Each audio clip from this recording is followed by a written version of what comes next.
Sekeres Price for Friday, February 16th, 2024, coming to you from the Go-Goat Sports Studio, built by Arbor Lee here at the iconic Wall Center, downtown Vancouver. And if you're going to a game, want to make it a staycation, call the Wall, 604-331-1000.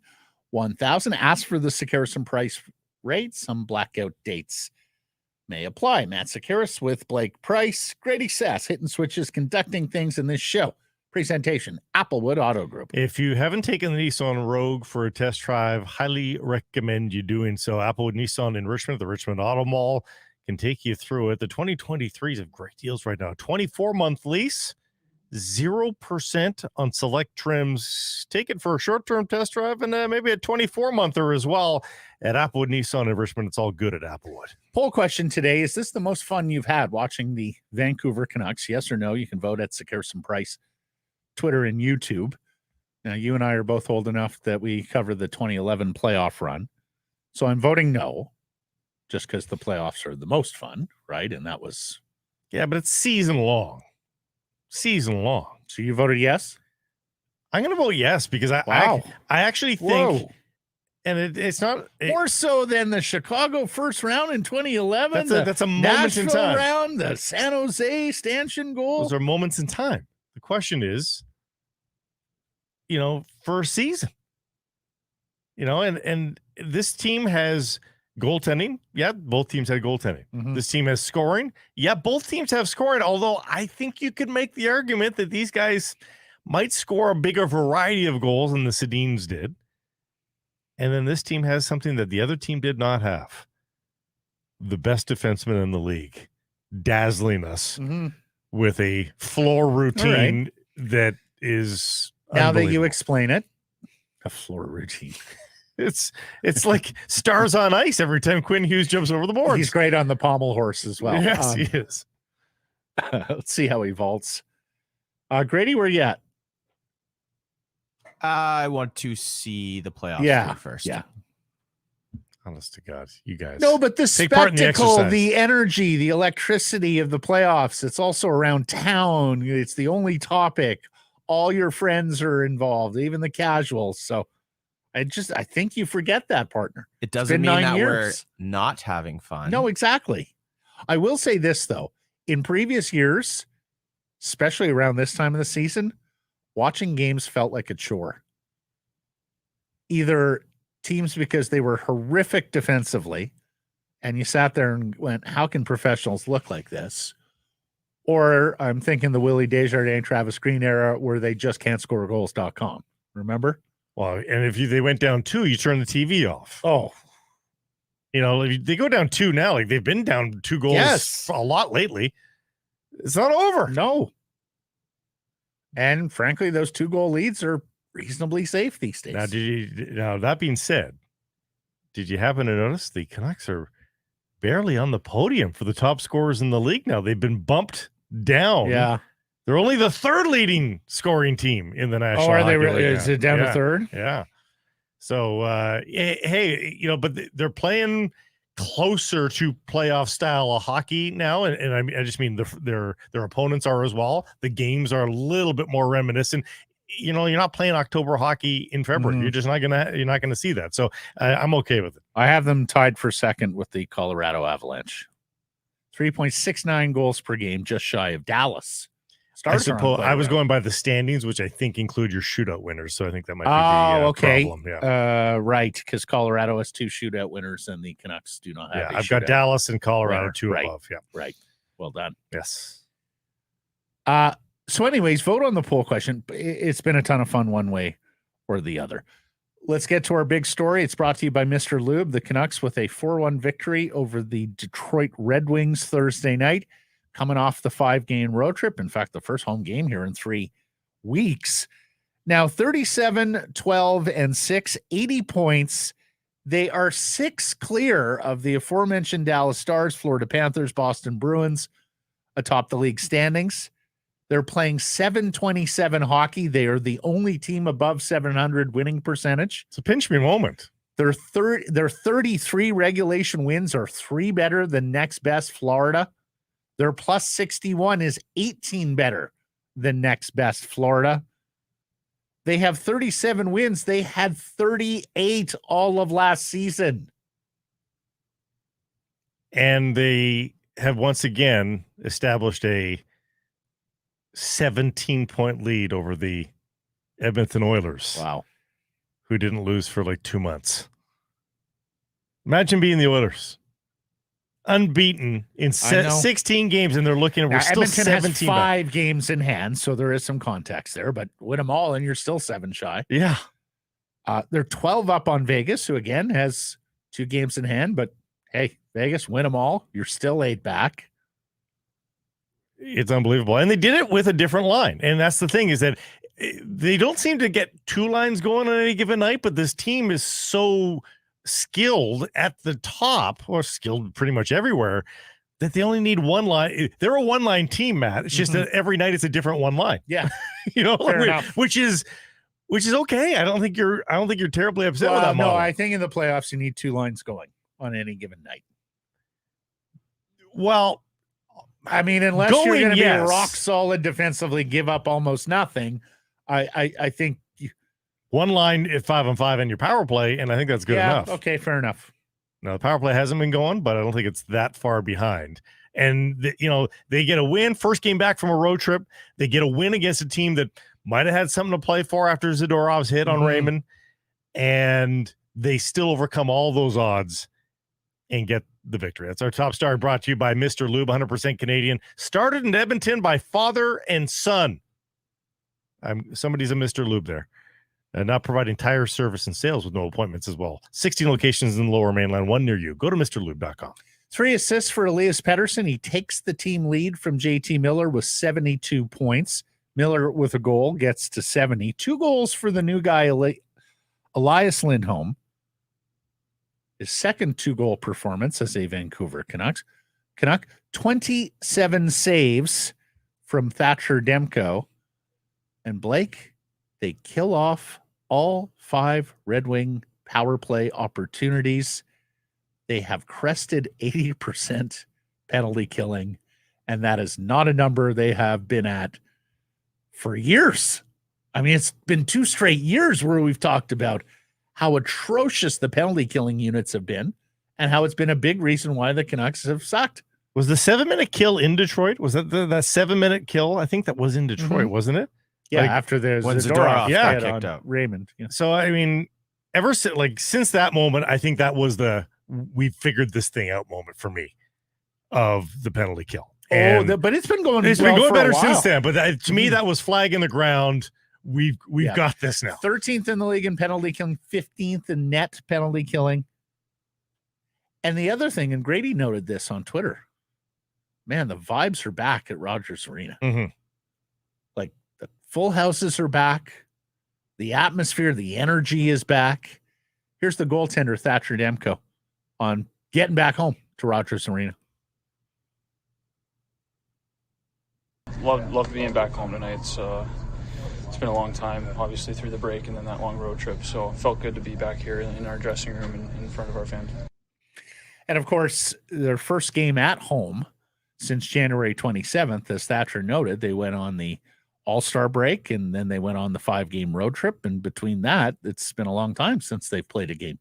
Joy is a hell of a drug. They'll play 9 of them in March on this incredible homestand. I'm not sure I've ever seen a 9-game homestand, but here we are. Saturday versus the Jets, which is a test because the Jets have found their legs again. They scuffled for a couple of weeks, but they seem to be figuring things out again and have a great goaltender. So, it is only a little touchdown here at home before they go back out on an easy road trip in terms of travel. And then they really get the home cooking going, in addition to the 9-game homestand in March. They've got some home games coming up here. I'm shaking my head because that's all I can do. Like, this team just continues to meet the challenges that are laid out before them. Now, the opponents coming up, whether it's home or away, are getting pretty good here. So that's going to be the test now, is a pretty consistent barrage of decent opponents. What do they look like when it's coming every night from good teams. I want to spend a minute here on Nikita Zadorov, and we're going to show the Griddy dance in a second and the aftermath, if you will, of these 2 games against the Red Wings in quick succession. But I don't want this to go unmentioned. Did you hear what he said? Yeah, loved it. With regards to the hit on Lucas Raymond Saturday in Detroit, in which he got a 2-game suspension. Quote, "It was a bad hit. Completely missed him. He was clearly had contact there," and went on to say he deserved the suspension. What an honest and honorable comment from a National Hockey League player who had run afoul of the rules. If they could all be like Nikita Zadorov with regards to accountability and responsibility when you make a bad play. Yeah. I've never quite heard an NHL player put it that cleanly in terms of a my bad. You know what? You often hear from a bigger guy who gets caught with that sort of a hit. I don't know what I'm supposed to do. I'm just way taller than that guy. Well, we've heard all these excuses before. Haven't seen it yet. Game happens fast. On and on they go. I got a piece of his chest. Blah, blah. Like, there's so many easy things for him to lean on and for him to just say, I missed. And you can see, like, he was looking. You can look at that play and see what he was trying to do. He was trying to make a clean check across. It was a valiant effort, but he missed. And he's got to pay the price, and he knew that. It's great. And I got to say, when you couple what Nikita Zadorov has said about the situation going on back home for him, and if you missed this earlier in the year, because it happened when he was a Calgary Flame, he's been outspoken against Vladimir Putin and the Russian regime and what's going on in Ukraine. He is, to my knowledge, the only NHLer who's come out and put it as bluntly as that. He's even mentioned how it has cost him familial relationships because he's got family back home who have drank the Kool-Aid and succumbed to the propaganda. When you put that alongside what he said about his own play and his own indiscretion Saturday, this is an honorable guy. There is a ton of character there. And I want to applaud him, especially on quite a day of geopolitics with Russia and Alexei. Yeah, my goodness. Navalny. So good on Nikita Zadorov. I only wish they had cap space to resign him. Because I don't think they do. And then we had some fun. We wondered about vengeance. Would anything spill over because they hit on Raymond? Or because of Jake Walman's celebration Griddy dance after scoring the overtime winner on a penalty shot? And Zadorov showed us his moves, and boy was Walman front and center all game long, both accidentally and purposefully. I don't think Elias Pettersson meant to follow through on that backhand and hit him. No, but a couple of other moments were certainly on purpose, and it had some spice. I mean, there's really nothing between the Red Wings and the Canucks except for the last meeting, and they made that game have a little bit of jam to it. It was good. The video there is courtesy of Sportsnet on the YouTube side. I like what Grady said too. Like, this is fun. This toing and froing where nobody gets hurt helps grow the game, or helps at least put a smile on your face, or get you angry as all heck. And that works too, right? Invoking emotion. So no, a big Nikita Zadorov fan here over the last 24, 48 hours on all fronts. Thatcher Demko. And this would have been the pièce de résistance, Blake, if he scores the goalie goal. He went for the empty net. Let's hear from Thatcher. Yeah, I mean, I don't know. I'm not really the guy to try it, but I figured up 3. That was going to be my best effort. So might be my first and last try, but yeah, I thought it was a decent try. And that is the time to try it, up 3, right? Because if you somehow clear that into a Red Wing and it's in the back of your net, at least you still got the 2-goal lead. I forget who made the save there. It was going in. There was one Red Wing back, and he had a ground ball to short to 2. And I wonder if you talked to him after, again, I forget who it was, if he was really nervous with that rattling puck towards him. Because if you let that get through you, such shame. We were hoping for a Bill Buckner moment. Yeah, totally. Between the wickets. How about this from Thatcher, tweeted by the NHL PR last night? He gets to 30 wins. He's the first goaltender in the National Hockey League to hit that milestone this year.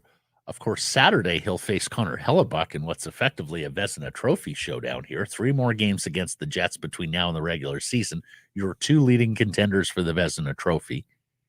But beyond that, he's the fastest goalie to 30 wins in a season for the Vancouver Canucks. 30 wins in 40 games. And that is 8 games faster than Roberto Luongo in 08-09. Who probably, accomplished that even sooner in the calendar year, because I think in that 08-09 year is one of Luongo's game-heavy years. And DeSmith's... That was pre-Corey Schneider, yeah. So yes. And DeSmith hasn't played a ton, but I think he's probably played more than the backup in 08-09. I mean, it's a transcendent year, and he's doing it not by standing on his head. I don't mean that to demean Thatcher Demko at all. He's obviously a very positionally sound goalie. He's never too acrobatic.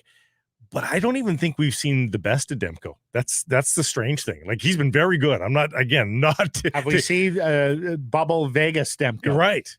And I hope to God he's sort of pacing himself a little bit in that regard. I mean, he's certainly, what he's given the Canucks right now is good enough to win a playoff series. But I think we've seen him even be better than this. So, my goodness, does that bode well for the Canucks going into the playoffs as well? So you can talk all you want about the Canucks skaters' readiness and whether the makeup is ready for the playoffs. They have a secret weapon, even if you think the Canucks are missing X or Y in their lineup. When you got a goalie like this, that negates a lot of the other holes and deficiencies. I'm going to lay a scenario out for you, scoop a future welcome mat, because I've been thinking about this for a while. The roadmaps to victories in Stanley Cup playoff series. The Vancouver Canucks have a fair number of them. That's right. Thatcher Demko is one of them, right? Where your goaltender steals the series, basically is so hot, you score enough goals and you win. Quinn Hughes. Quinn Hughes on a heater. Quinn Hughes taking over a playoff series. Entirely possible. Totally possible, right? Yep. Where his puck transportation, getting it out of zone, so effectively you're playing offense as the best defense. Corkscrewing opposition players into the ground. Getting to the net and showing off some of those shots that we've seen this year that have seemed more accurate than ever before, right? Picking corners or creating for other guys. So that's the second way. You've already mentioned another one, that power play. It's cold now, but horrible now, but you wouldn't expect. Sensational earlier in the year. It's the sort of power play with 5 supremely talented offensive players. You can absolutely see that carrying a series. That's if they get the calls. And then the forwards being superstars, Elias and or JT. The top 6 going off, or 2 of the 3 even, Matt. I think you can bring the third line into the fold. 2 of those 3 lines going off for 7 days. That's all you need to. Like Chicago series in 2011. Twins and Burrows, pretty good. Nashville series, second line center Ryan Kessler took it over. Third round series, San Jose, power play, Sammy Salo, that shot at the back. Oh my gosh. Only Louis could have made a save in Boston, huh?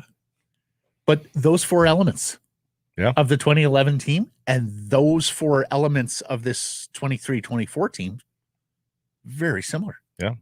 It goes to the poll question a little bit. Pretty fun team to watch right now. Pretty fun.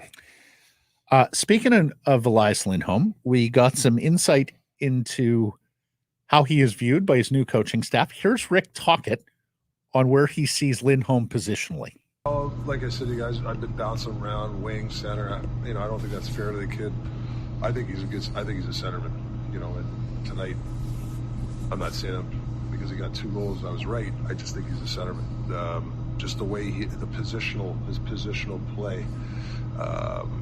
If there's a mistake, he's in the right position. I can tell. He just knows where to go in certain situations. He doesn't cheat the game, blocks a shot at the end. That's why we acquired him. So for now, I'd like to keep him at center. There you go. Hand tipped. So let me ask you the follow-up there. If he's going to play center in what's left of the season, and we're 2/3 of the way through the season here, 27 games left, We know Elias Pettersson can play left wing. Are we going to see JT Miller bump to a wing? Would you want to take a look at that? I know he loves the duo of Besser and Miller, and in fairness, Lindholm has played on that line there too. But do you take a look at that as well?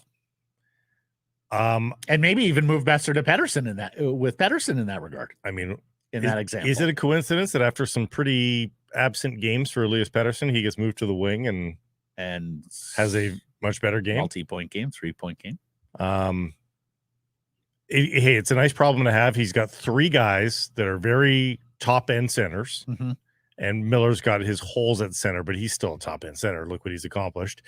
And he's got choices at any given moment to change up the combos and move guys around. So I think the lines as we saw them, and again, taking the Joshua injury into consideration, the lines as we saw them versus the wings is the ideal scenario. I think that's the ideal setup. Again, that also doesn't take into consideration a possible deadline deal for a winger that is a little bit more emphatically a top line winger as opposed to Suter.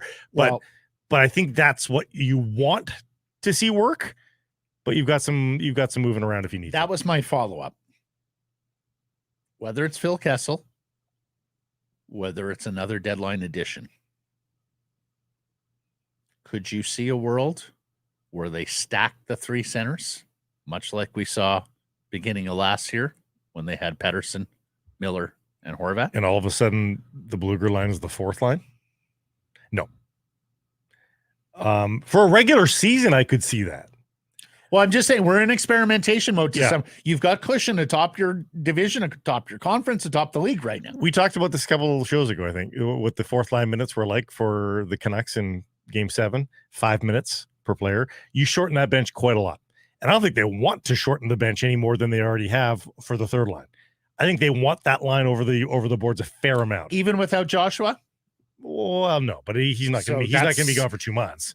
Well, we don't know yet. Highly he's going to miss Saturday's game against Winnipeg. More on that in a second. But just you want to see every possible combination that you may need to go to in a Stanley Cup playoff series between now and mid-April. But again, Kessel's not playing every night. I don't think I think Kessel is your short-term fix. One guy's slumping, short-term fix. One guy's injured, short-term fix. I don't think you want to be leaning on Phil Kessel. But another acquisition, we'll have to wait and see what that looks like. But maybe. Now, another follow-up question. Would Elias's nose be out of joint if he's stapled to left wing the rest of the way? Would that hurt a potential ARB case? Not that I think there's any chance they're going to ARB, or hurt in negotiation leverage position on the next contract? If he's piling up the points and they're winning, I'd hate to think that's true. Agreed. And I'd also hate to think that the Vancouver Canucks in a negotiation postseason would put the screws to him and say, well, you're a left winger now. No. Can't go there. No. Can't go there. They would never do that. Here's the other thing if you're Pettersson, and again, like there's no accounting for how somebody else views that situation, but that's also a UFA in the middle in Lindholm, who the team can probably not afford. So, this is a temporary pushing chips into the middle play by your team. You're going to be a center in October. Yeah. So I would hope that Elias Pettersson sees it that way. And I would guess that he does. Yeah. Nils Höglander, power play 2 duty. Rick Tocchet said he liked him there as a net front guy. Joshua to miss Saturday's game against the Winnipeg Jets, as mentioned. So even more opportunity at hand here for Nils Höglander. Yeah, great. And he seems to be, championing at the bit and seizing opportunity. And he's doing all the things on that line and on the power play that got him to that point. So I'm enthusiastic for Nils Höglander. If Kessel gets to the point where he's in your lineup, he's got to play power play, right?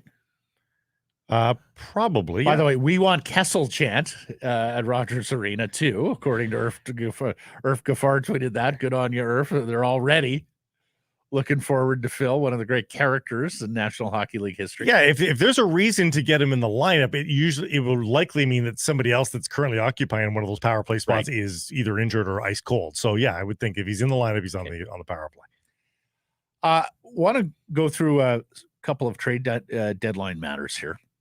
And every day we've been looking at a team or two. There's no schedule here. It's just as scenarios come up, we're taking a look at some of these teams as we approach the March 8th deadline.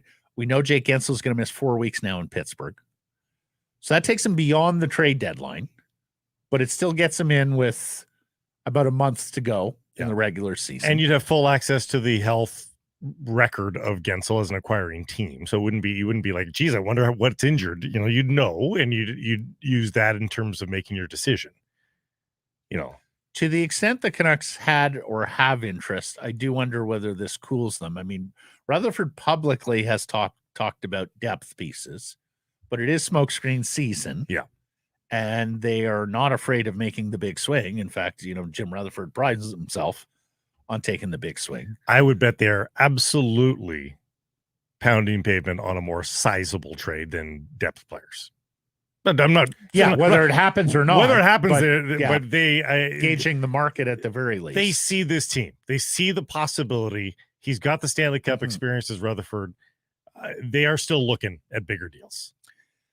Another team to watch here, and we're going to get into the Calgary Flames and hashtags a little later because there's some really interesting stuff happening around that team.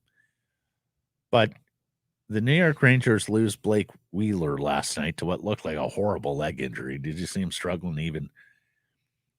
And that might have been a team that was looking for a forward anyways. Have you seen Capo Caco? The second overall pick? Well, he was apparently on the block again.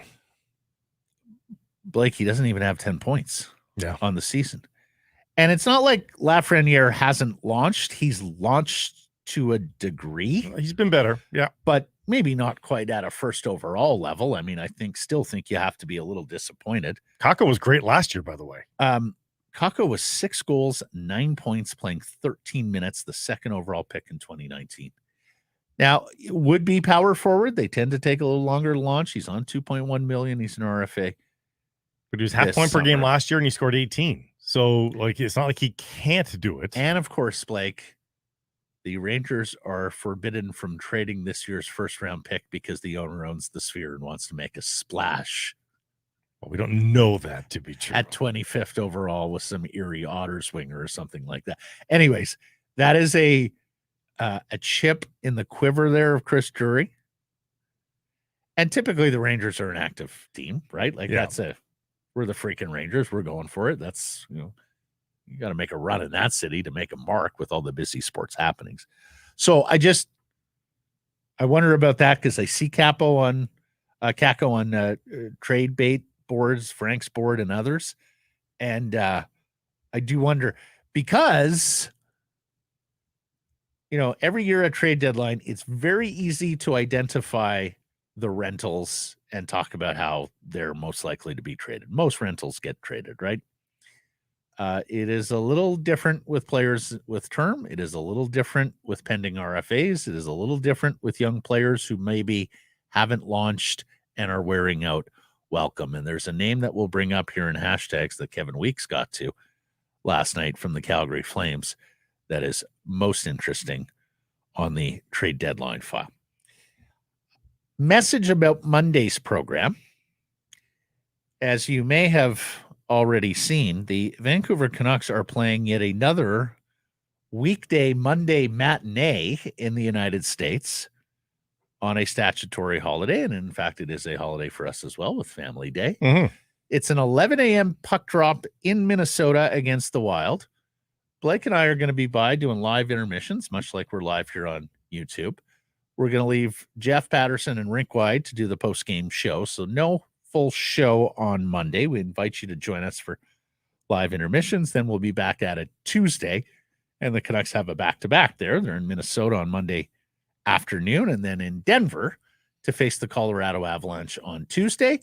And I suspect a lot of the talk on Tuesday, Blake, will be another opportunity for the Canucks against a good team. And as we have mentioned in the past, depending on where you want to draw the line on good team, their record is either really darn good, or if you're a small haul guy and your best teams are Boston, Colorado, Vegas, then they are still seeking their first victory against that trio, the cream of the cream, if you will, if that's where you're drawing the line. And again, Dallas is in that mix point-wise now, but if you're looking at the last two Cup champions and the Boston Bruins coming off their 135-point season last year as the upper echelon, the first tier of the NHL, the Canucks are 0 for 3.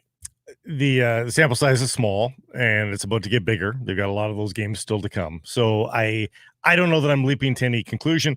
Well, they got Colorado and Boston next week. Yeah. Boston a week from Saturday. And then two bubble teams next week as well in the Kraken and the Wild. So hungry bubble teams. So they, again, they're running the gamut. And even the following week, a bubble Penguins team. We talked about this at the outset of the month, Blake. Yeah. A lot of good teams, a lot of hungry teams. That was effectively the schedule. In fact, outside of Chicago, every single game on the February schedule had one of those two hallmarks: upper echelon team or team that'll be scrapping. And, well, we'll see if Pittsburgh's still scrapping at the end of the month. But LA, Pittsburgh, Seattle, and Minnesota to come. In the latter category, Colorado and Boston to come. Up until March 16th, when they face the Capitals, who might be out of it by that point officially, they have one sitter between now and March 16th, a Sunday affair with the Ducks on March 3rd. Everything else is either a certified playoff team, and I mean certified playoff team, or a hungry team sitting right on the bubble's edge. So no gimmies. And I would suspect that Rick Tocchet and the coaching staff are gleeful about that. Yeah, they're going to get tested. Let's keep the edge going, gentlemen. Let's keep the tests going. Let's make sure we are tip-top for the Stanley Cup playoffs. Well, speaking of watching hockey, Thursday at Griddy Bar, come join us. It's a game day watch party with our friends at Canucks Army. You can get your tickets at nationgear.ca. They're $10. Doors open at 6 p.m. It's a fundraiser. We'll raise some money in support of Canucks Place Children's Hospice. Prizes, food and drink specials, guaranteed good time. Watch party Thursday, Griddy Bar, 70 West Cordova. Doors at 6, tickets $10, nationgear.ca. As we get into the menu, Frank Seravalli will join us, all the deadline stuff. He'll ask him about Kessel. We'll ask him what's going to happen in Pittsburgh here. Gensel and Sidney Crosby. We'll do some hashtags, the best and worst of Twitter. We'll go to the people. Hear from you on a number of Canucks topics, as we do on Fridays. J-Pat's going to stop by. We'll review the game in Detroit, point forward to the game against Winnipeg. Kessel, Joshua, Mikheyev, Besser, all going to feature in that conversation, and talk some Seahawks football because their quarterback's an awfully happy guy today, as he should be. Yeah. Time for our best bets of the day. Presentation of Sports Interaction, your homegrown sportsbook and casino. I've got a really good one. I'll go first. Please do. It's the goaltenders matchup. Hellebuck versus Demko. You're going under? Yeah, especially when it's at 2. Now, it is a lower under. It's 5.5. 5.5. But I think the Canucks are due for a 3-1 result. It might be a 2-1. Winnipeg doesn't score a lot of goals. No, they don't score. It might be a 2-1 game with an empty. Well, Winnipeg had that streak earlier in the year of giving up 3 or less for a stupid number of. So I don't know why the under's at 2, but let's jump on it. Under 5.5. Well, Canucks feature in my best bet as well because there's still great value on the futures market here. They're the third choice to win the West. Again, leading the West by a significant margin, 6 points. Still the third choice to win the West, 6-1. And they're tied for the 6th choice to win the Cup at 12-1. Seems reasonable. Well, I mean, get in while the getting's good. Yeah. Because I imagine these will alter and not in the favor of Canucks value. I mean, unless the bottom falls out here. That doesn't have to be a big investment at 12-1. No, exactly. Yeah. So that's where I'm going. Sports Interaction, your homegrown sportsbook and casino. Custom props and parlays, speaking directly to the Vancouver sports fan. Best-in-class casino with thousands of games and live dealers as well. Sports Interaction, bet local, must be 19 years of age, and please play responsibly. We're going to keep it going here for a moment. Okay. Because Griddy has informed me we have to. So, all right, we're going to rag the puck, as they say, mm-hmm. in the biz. Do you think that there's a push from below, not towards the Canucks necessarily, but does one of the Oilers or Kings become an elite cup contender here before the end of the season? Do you still believe in the Kings? It's hard for me to think the Kings in that regard. We talked about it on Thursday's show. There are very few goaltenders who get moved at the deadline who are franchise type goaltenders, and the ones that have been moved do not have an illustrious history. In fact, Griddy nailed it. You got to go back to Dwayne Rollison and the Oilers Cup run against Carolina for the last time a deadline-ish goalie trade, right, had a big time like get us to the Cup final impact. Yeah. So I have trouble with that in LA's case. Honestly, Blake, UC Sekeres, for me, overrated. Really? And I know he's not having a great year. He's a small goaltender in an era when we want bigger and bigger goaltenders. That's just the physics of it. I can't say I have ever looked at him and thought him in the mold of that great franchise year after year goaltender. I don't dispute he has had some terrific success, but I would not be paying sun, moon, and stars for that guy. Markstrom, as you told me earlier this week, you thought Markstrom would come in at a lesser freight, in part because he's older, in part because he's a little more expensive. If that's the case, I'd be going Markstrom over Sekeres if I'm the Kings or I'm the Devils here, the goaltender needy clubs. I do still think that LA has a bright future because I think they've got some good young players there, Byfield, Brandt, Clark, and others who are going to get better, but their best players may age out before that happens. No, I can't see it with the Kings anymore. Edmonton, you have to give them their due because on any given night, they've got two players who can break you. And there's not a lot of teams that have two superstars who on any given night can be the difference. I know the history. I would still be worried about Edmonton. I would not be worried about I know that LA. history isn't kind. We just chronicled that to the goaltender trade to lead you to playoff victory. But given where the Kings are on the goaltending of 36-year-old Cam Talbot and David Riddick, I'd be pretty tempted if I was Rob Blake to try a goaltender trade here and see how good you think, are. I think he has to. He's already fired his coach, right? That's the first lever. Usually you go to, okay, we feel like we're underachieving. Fire the coach, get the new coach bump. And at this point, aren't you helping Calgary? If you can. Aren't you helping Calgary a little bit by acquiring Jacob Markstrom? Not because he's not performing for them, but in terms of cap and in terms of, they've got two other goalies that they are okay with coming up from behind. Solves their cap issue a little bit. I don't think you can pay much attention to that if you're the Kings. You ain't got time to bleed for someone else. You're 4-4-2 in your last 10, so got a little bit of a new coach bump, but really not a lot. But what are the Flames asking for Markstrom? I mean, I still think it's significant. Yeah? Yeah. 2 more years at 6. 34-year-old's not old for a goalie. But here's the thing, and Barry Trotz spoke to this on Nashville radio this week when he full on admitted he talks to Tom Fitzgerald of New Jersey all the time, and he mentioned that I don't need a goaltender, and Tom does. If you need that position, Blake, you immediately just surrender leverage to the guy you're talking to. Because it's just so obvious. It's so obvious, right? Everybody knows it, and there are only so many places you can go. And if I was Rob Blake and the Kings, I would be terrified at the notion of New Jersey beating me to the punch, acquiring Markstrom, And then Barry Trotz sits back and does the Mr. Burns evil fingers, right? Okay, Rob, Saros is available. What's you giving me? Yeah. No, it could very well such a go down unique that way. it's such a unique market.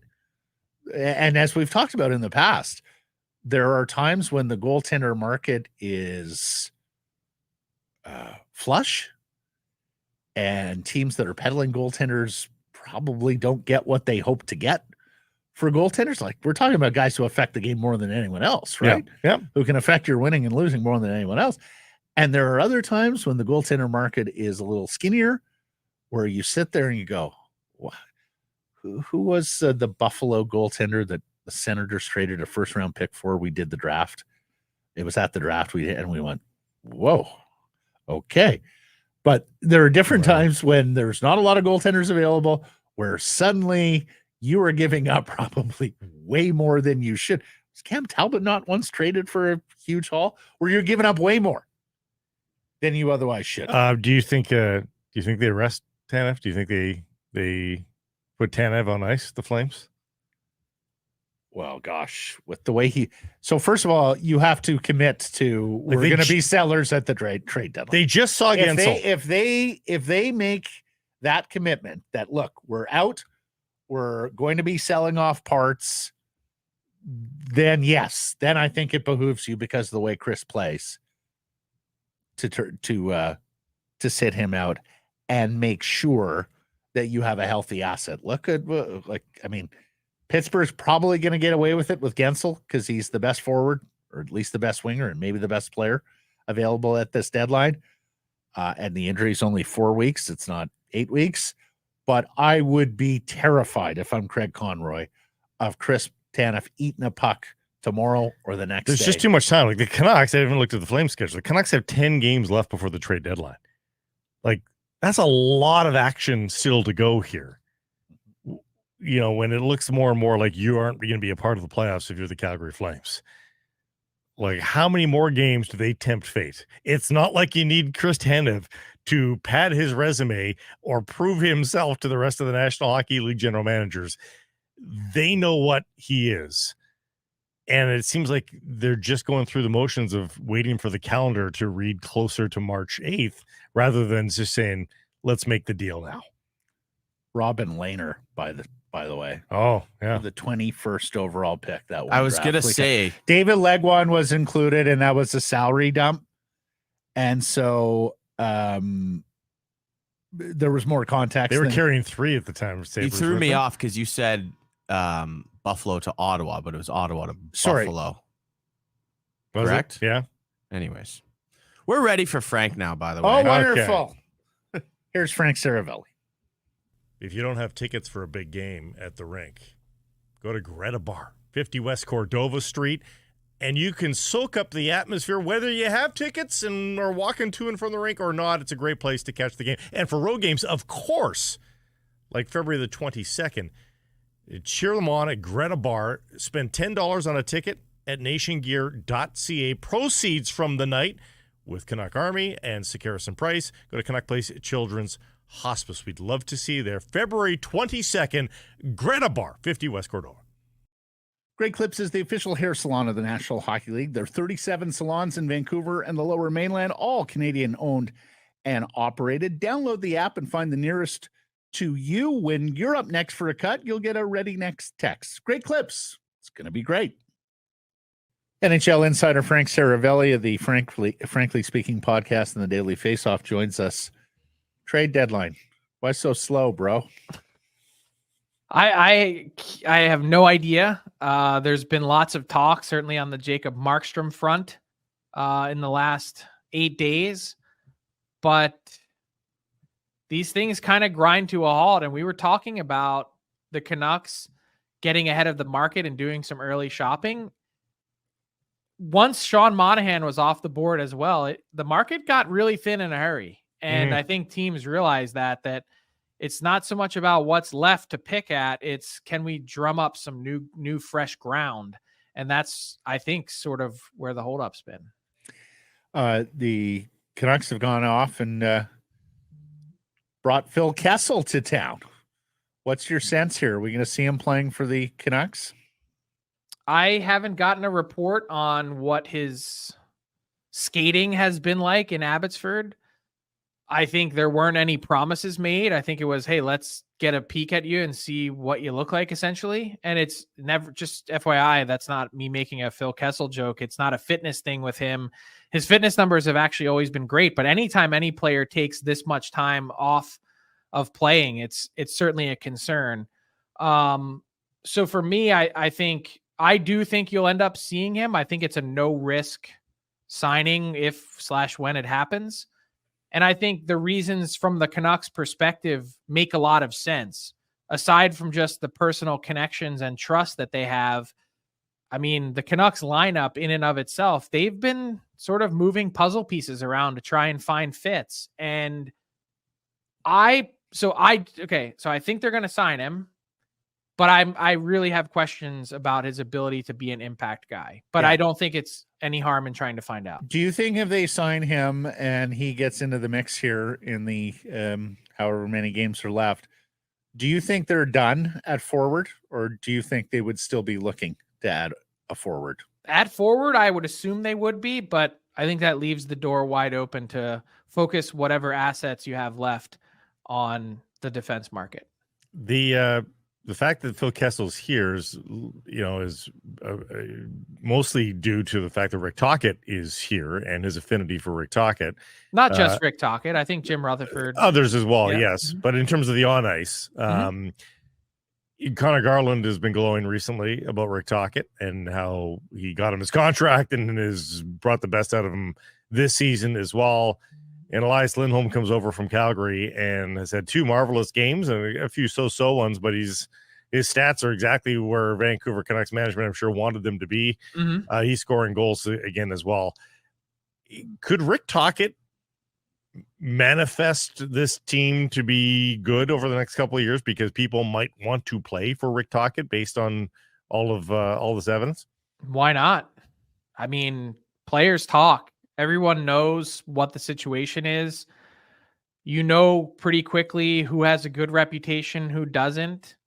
And I think what everyone really appreciates about Rick Tocchet, aside from the fact that the Canucks are winning this year, is there's no fluff. Like you're never confused about where you stand. Like any conversation you have with him, it's like he's transparent, translucent, for better or worse. You can always understand exactly where you are. And that, I think, is such a unique ability to have. And look, let me put it this way. Like, there are plenty of people who are transparent that are just absolute assholes too. Mm-hmm. So like it does work both ways, but he has such a genuine nature about him and good nature that I think even when he's delivering you something that you might not love, it's because he cares, and it's from, it's from a place of deep knowledge. It's not just someone spouting off. So it's a trust factor. And I think he's been around so long and played and been in so many different situations,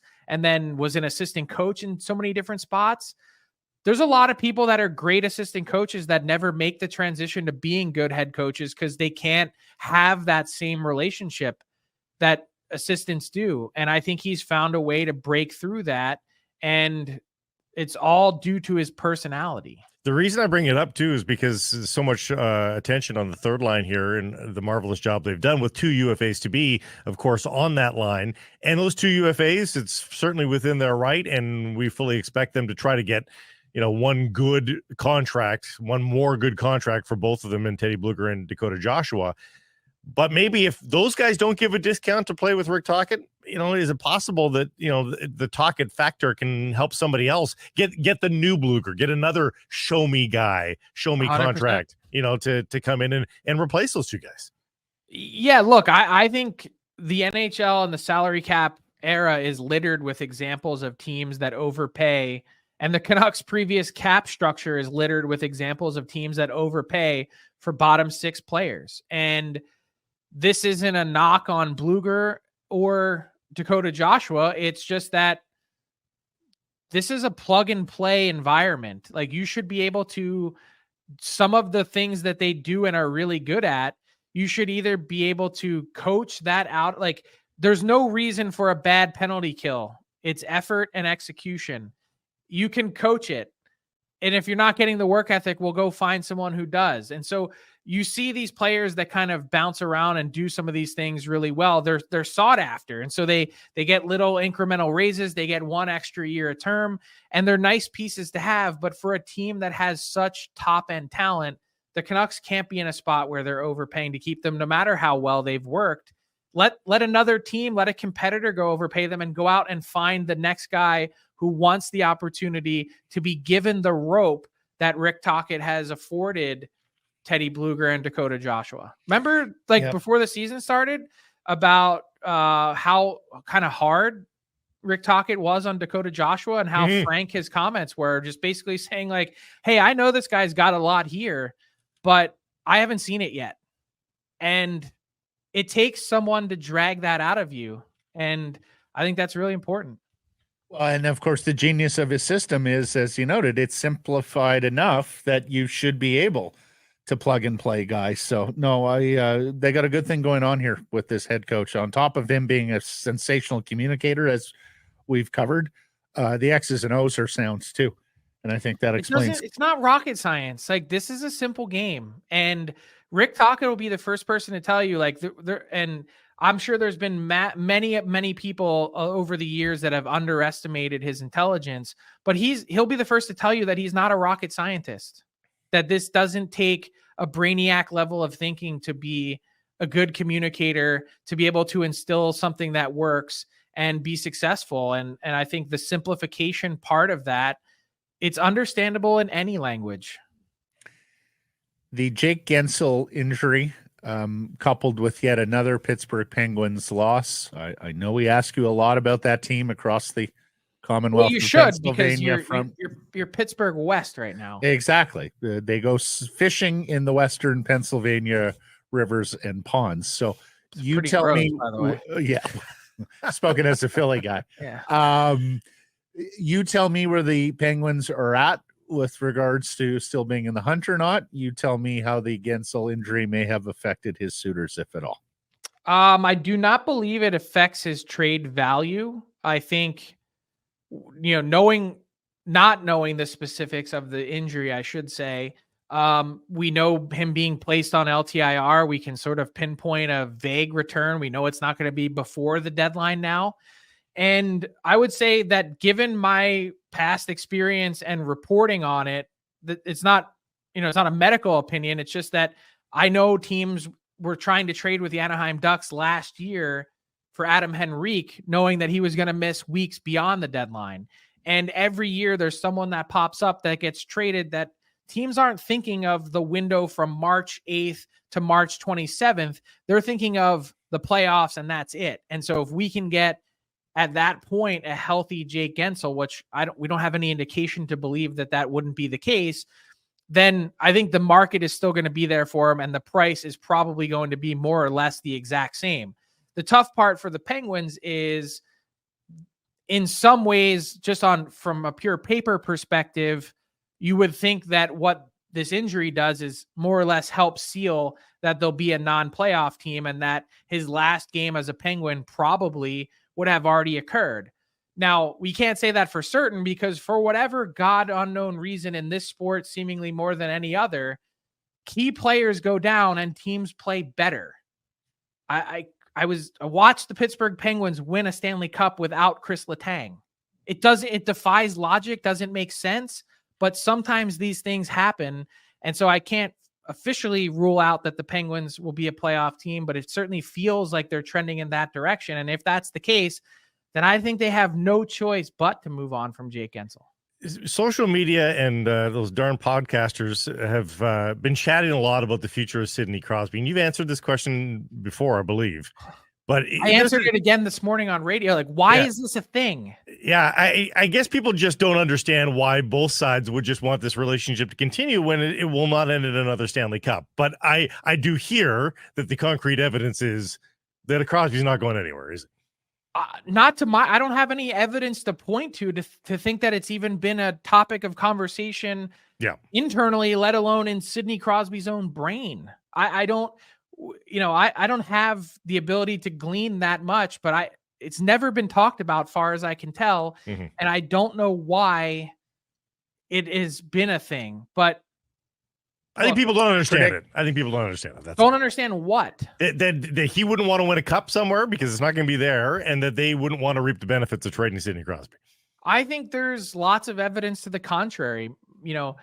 First off, I think the Pittsburgh Penguins franchise value as a whole is significantly degraded without Sidney Crosby there, even for a team that's rebuilding and on the brink of probably a decade of darkness. I think the idea that Mario Lemieux played all of his games as a Pittsburgh Penguin probably means something, and to be a one franchise player. And the other part of it is it's not like he's someone that hasn't won 3 Stanley Cups, 4 trips to the final, every piece of hardware you could imagine, Olympic gold medals, like the biggest goal in Canadian history. Like, with all due respect to Paul Henderson, like what more could you possibly need to fulfill in your career that would make you want to go do that? I mean, that's just my view, but I'm also not, a Mount Rushmore class NHL player that has a competitive fire. Hot take. What? Season ends. Crosby surveys the landscape, lets the dust settle, and says, you know what I have left to achieve in my career? Winning a Stanley Cup for Canada. And why don't I do it back in the same city where I won a gold medal for Canada? He requests a trade to the Vancouver Canucks because he believes in the management and coaching staff here. Wow. Yeah, I mean, I feel like I have a better chance getting pregnant. I would say if there were a Canadian team that Sidney Crosby were to pick, it would probably be the Montreal Canadiens. That's what I was thinking. That's his favorite childhood team, but they're not close enough to a Stanley Cup, Frank. So that's why it's going to be the Canucks. Yet. Yeah, but he's got 1 year left. Next year together. Yeah. And why can't Sidney Crosby play until he's 40? No, he could. I'm just saying. He's only 36. Next year is the last year of his contract, and the Canucks are closer to a Stanley Cup than the Habs. So the other working theories has been, he'll go play with Nathan McKinnon in Colorado. Right, I could see that as well. Or he will go play with Connor McDavid in Edmonton, which again don't see. And then the one that was whispered about like 3 years ago was always, Sid loves California. He spends a lot of his summer there. Maybe he'll go play for the Kings. I'm telling you, I wouldn't bet any money on him playing for anyone other than the Pittsburgh Penguins. But that's just me. Where's Jacob Markstrom going to wind up, our old friend here? I think he ends up in Calgary, like stays there. Really? Okay. Tell me what the market is for him outside of New Jersey, and unless they find a way to rekindle this deal that's dead, or last check. What happened there? What happened with that deal? I don't know, and there has been a lot of pushback from all sides, and my reporting earlier in the week was that they had gotten as close to the finish line as you can without getting a deal done, had more or less received the blessing from Markstrom, if not put a piece of paper in front of him for him to sign. It was close to being a done deal that got scuttled at the last minute. And I don't have insight on why that is, but then since then, and I'm caught up in the spin cycle here, is, no, that's not the case, was never the case. And by the way, there's still nothing going on with the Devils. Yeah. As we know, though, they lie through their teeth, right? Well, it's smoke screen season. Consider me as an insider sitting at my desk, just sifting through mounds of BS on a daily basis. No, exactly. I have a colander of BS. Yes. I feel like I am just shoveling it all day. Yeah. The scene in Jurassic Park, is it Laura Dern who puts on the rubber glove and digs into the big mound of whatever sops? That's Frank Seravalli. That's Frank Seravalli on a daily basis. Answer me this. How come everybody's tying Saros to the Kings, but then don't make the next logical step and say, what about Markstrom to the Kings? Like, if the Kings are looking for goaltending, does Markstrom not work as well as Saros? He would to me, unless they're just looking for someone younger. Yeah. Significantly younger. But I mean, they both have term there. Yeah. Is it a thing where Conroy doesn't want to move him in the right? division? Is it a thing where Conroy doesn't want to move him in the division, or is I mean, I think that's a preference, but you can't even say that's reality after making 2 deals with the Vancouver Canucks. Is Calgary going to blow this up? I mean, the terrible loss last night to the Sharks. Our buddy Ryan Pinder pointed out after the game, they are 6-3 against the top 5 teams in the league. Like they are capable, and yet the results are not there consistently enough to keep them tied up against the race. So what is Conroy going to blow this up, or is he going to try to rework it a little bit? No, he's reworking it. There's no ability to blow it up. Not when you have Jonathan Huberdeau and Nazem Kadri, and I'd include Mackenzie Weegar in that group of major long-term expensive contracts. Kuzmenko, by the way, seems like he's really been a good fit with Huberdeau, and that part is super intriguing. To try and find a way to rekindle that player. I haven't done the math recently, but I know a few days ago, Huberdeau had 16 points in his last 16 games, which sources say not terrible. I would say they are in a position to consider just about anything. And Rasmus Andersson's name was mentioned by Kevin Weeks yesterday. They've got a lot to consider. Whatever comes across Craig Conroy's desk that makes sense. Like they're not in a position to be hanging up on anyone, but their design is to be back in contender mode in 2027 when they open their new building. So it's not a full-scale rebuild. It's a reshaping, whatever R word you want to use. That's but that's 3 years away. Like that gives you some runway. But that's what it's going to take. I mean, they just don't have the draft capital and prospects in their arsenal to be a team that can turn it around quickly. Yeah, but what I'm saying is if you take a look at some of the younger players that they do have, like Mangiapane and Zary and Pospisil and, some of the Sharon Govich, if they re-sign him, and some of the kids they got coming up, Rasmus Andersson on defense, and the goaltending situation. Like, I think in 3 years, selling off some of the parts here, I think you could be competitive by 2027. Like, I think that's very achievable. Mangiapane would be a guy that I would consider for sure. He's probably going to be, I think he's 30 by the time their 2027 rolls around. But like the other guys that you mentioned, those are all pieces that they're currently building around as their foundation.